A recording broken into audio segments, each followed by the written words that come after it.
नमस्ते दोस्तों, the independent trader YouTube channel पर आपका स्वागत है। दोस्तों, बात करेंगे इस वीडियो में price action, basic of price action. Price action में क्या क्या होता है और प्राइस एक्शन कैसे चार्ट पे अप्लाई होता है, ये हम जानकारी इसमें निकालेंगे। तो अभी हम लोग स्टार्ट करते हैं। सबसे पहले मैं आपको बता देता हूँ, नंबर वन एक चीज़ आएगी इसमें आपके लिए सपोर्ट, और दूसरे नंबर की चीज़ आएगी रेजिस्टेंस, और तीसरे नंबर पे हम लोग बात करेंगे इसमें ट्रेंड लाइन का। ठीक है, तो अभी बात करते हैं सपोर्ट और रेजिस्टेंस आपको कैसे मालूम पड़ेगा और कैसे फाइंड आउट करना है चार्ट पे, और किस प्रकार से वो आपके लिए वर्क करेंगे। तो दोस्तों, वीडियो शुरू करते हैं। अभी आपको कुछ लाइंस दिख रही होंगी यहाँ पे। अभी मैं आपको बताता हूँ, मार्केट ट्रेड कर रहा था ऊपर वाली इस लाइन के बीच में, आपको ट्रेड करता हुआ दिख रहा था। तो ये जो ऊपर वाली लाइन है, ये हमारे लिए रेजिस्टेंस है और बीच वाली प्राइस के लिए, और ये सपोर्ट का काम कर रही है। कैसे आप देखेंगे, मार्केट ने यहाँ पे प्राइस का इस ट्रेंड लाइन का ब्रेकआउट दिया और प्राइस नीचे आ गई। उसके बाद में प्राइस यहाँ पे सपोर्ट रेजिस्टेंस की तरह रिएक्ट किया और प्राइस नीचे आई, ब्रेकआउट दिया, लेकिन वापस से ब्रेकडाउन मिला। फिर हमें इस हमारे रेजिस्टेंस का ब्रेकआउट मिला और प्राइस ऊपर आई। फिर प्राइस ने यहाँ सपोर्ट लिया और फिर इसका ब्रेकडाउन मिला। फिर इसने इस सपोर्ट लाइन पे सपोर्ट लिया प्राइस ने, और फिर यहाँ रेजिस्टेंस की तरह रिएक्ट किया, यहाँ पे भी रेजिस्टेंस की तरह रिएक्ट किया। उसके बाद में आपको यहाँ का प्राइस यहाँ से सीधा इस ट्रेंड लाइन तक गई और आपको इसका ब्रेकडाउन मिला, और आपको पूरा यहाँ तक का रिवार्ड मिला।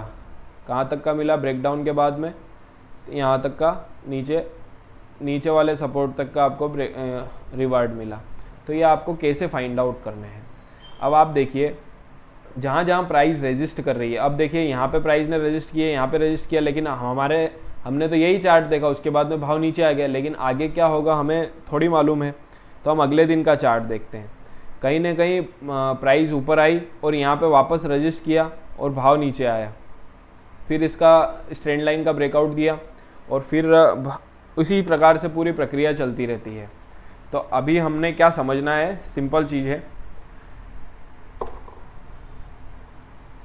ये जैसे मान लीजिए रेजिस्टेंस है और ये सपोर्ट है, प्राइस इसके अंदर चल रही है।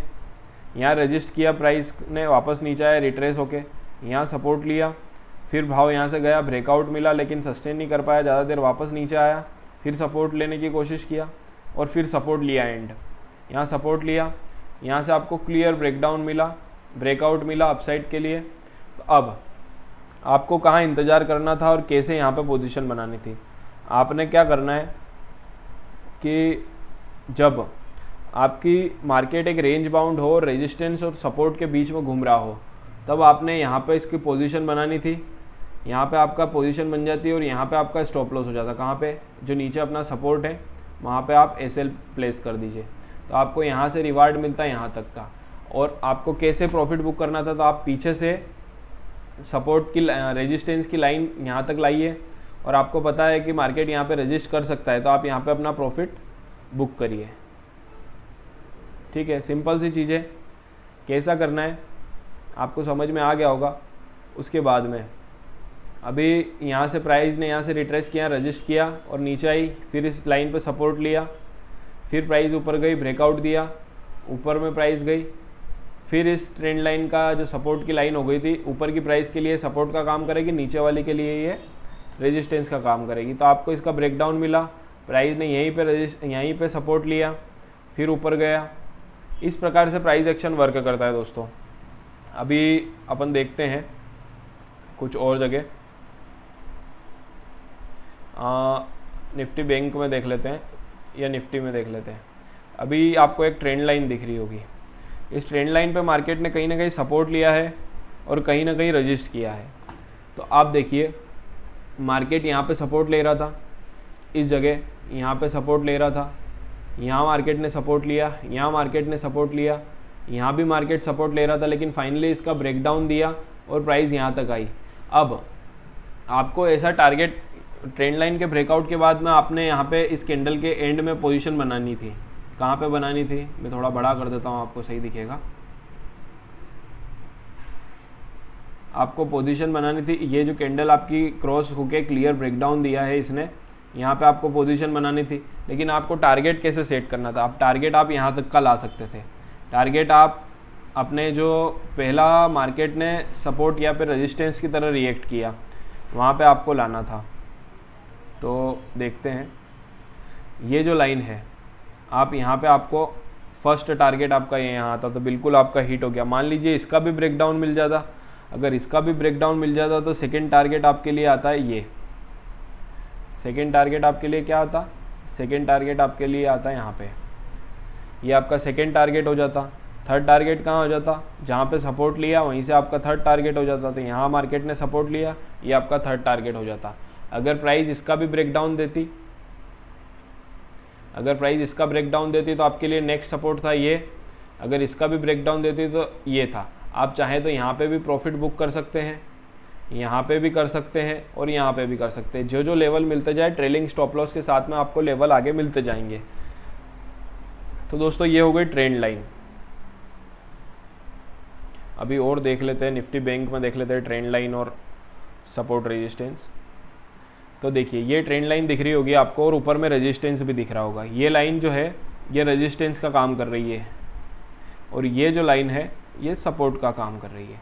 अब आप देखिए मार्केट ने यहाँ पे सपोर्ट लिया, फिर यहाँ सपोर्ट लिया, फिर यहाँ सपोर्ट लिया और यहाँ भी सपोर्ट लिया, ठीक है। फिर इसका ब्रेकआउट मिला और जो नीचे हमारे पास में रेजिस्टेंस आ रहा था, ये यहाँ पे भी हमारे पास में रेजिस्टेंस आ रहा था, तो मार्केट ने क्लियर वहीं पे रेजिस्टेंस और सपोर्ट बनाया। ये यहाँ पे सपोर्ट लेते हुए मार्केट ने ब्रेकडाउन दिया और ब्रेकडाउन के बाद में प्राइस इस प्रकार से चली और यहाँ से वापस आपको ब्रेकआउट मिला। तो इस प्रकार से प्राइस एक्शन वर्क करता है दोस्तों। अभी अपन देखेंगे, ये देखिए यहाँ पे प्राइस इस रेंज के बीच में चल रही थी, ये इस रेंज के बीच में प्राइस थी। तो यहाँ रजिस्ट किया, यहाँ रजिस्ट किया और उसके बाद में फाइनली आपको ब्रेकआउट मिला और इतना बड़ा मोमेंटम आपको देखने को मिला। तो प्राइस एक्शन से आपको ब्रेकआउट के बाद में जो आपकी रेंज का ब्रेकआउट हुआ, जैसे रेजिस्टेंस का ब्रेकआउट होता है, मान लीजिए कि ये प्राइस चल रही है इस रेंज के अंदर और अब फाइनली इसका ब्रेकआउट हमने मिलना है, तो हमारी एंट्री कहाँ होगी, हमारी एंट्री जो ये यहाँ से ऊपर आया है यहाँ से हमारी एंट्री होगी और स्टॉप लॉस कहाँ होगा, जो नीचे में जो सपोर्ट था वो हमारे लिए एसएल रहेगा स्ट्रिक्ट स्टॉप लॉस के साथ। और टारगेट कितना रहेगा, हमारे रिस्क रिवॉर्ड के हिसाब से हम चाहे तो 1:2 का टारगेट ले सकते हैं। इस हिसाब से आपको पोजीशन बनानी है। अभी और देखते हैं चार्ट में। दोस्तों वीडियो अच्छा लगे तो लाइक कर दीजिएगा और कमेंट करके बताइएगा कि वीडियो आपको कैसी लगी। अभी दोस्तों बात करते हैं, एक ट्रेंड लाइन और है इसकी। अब कहीं ना कहीं आपको ये ट्रेंड लाइन दिख रही होगी, तो मार्केट में ट्रेंड लाइन हमने ड्रॉ करी तो मार्केट ने ये यहाँ पे आपको सपोर्ट लेता हुआ दिख रहा होगा, यहाँ रजिस्ट करता हुआ दिख रहा होगा, यहाँ पे सपोर्ट लेता हुआ दिख रहा होगा, फिर यहाँ रजिस्ट करता हुआ दिख रहा होगा, यहाँ सपोर्ट लिया मार्केट ने, इसका ब्रेकआउट दिया, फिर यहाँ सपोर्ट लिया और प्राइस इस प्रकार से ऊपर गया, ठीक है। आगे देखते हैं, ये देखिए यहाँ मार्केट ने सपोर्ट लिया, यहाँ सपोर्ट लिया, यहाँ सपोर्ट लिया, इसका ब्रेकडाउन मिला, ब्रेकडाउन और लेवल कहाँ तक आया, जहाँ मार्केट ने रिसेंटली सपोर्ट लिया था, कहाँ लिया था, यहाँ मार्केट ने रिसेंटली सपोर्ट लिया था, तो प्राइस आपकी यहाँ तक आई। ब्रेकआउट के बाद, ब्रेकडाउन के बाद में प्राइस आपकी बिल्कुल हिट होके यहाँ तक आई थी, तो आप यहाँ पे बुक कर सकते थे आपका प्रॉफिट, ठीक है। पोजीशन आपकी यहाँ पे बन रही थी, आप यहाँ पे प्रॉफिट आपका बुक करके और प्रॉफिट बुक कर सकते थे। तो दोस्तों प्राइस एक्शन की इस वीडियो में हमने क्या देखा, अभी इसमें सबसे नंबर 1 चीज़ देखी हमने, सपोर्ट, रेजिस्टेंस और ट्रेंड लाइन। अब ट्रेंड लाइन कैसे सपोर्ट का काम करती है, ट्रेंड लाइन कैसे रेजिस्टेंस का काम करती है, कैसे सपोर्ट ही रेजिस्टेंस का काम करता है और कैसे रेजिस्टेंस सपोर्ट का काम करता है, ये हमने इस वीडियो में देखा। तो दोस्तों आपको वीडियो अच्छी लगी हो तो वीडियो को लाइक कर दीजिएगा, और अगर आपको कंटेंट भी अच्छा लगा हो तो आप कमेंट करके बताइएगा। अगर और आप कुछ जानना चाहते हैं तो आप कमेंट करके बताइएगा, मैं वीडियो बनाने की कोशिश करूँगा। और दोस्तों धन्यवाद वीडियो देखने के लिए, और चैनल को सब्सक्राइब कर दीजिए। मिलते हैं नए वीडियो के साथ। धन्यवाद।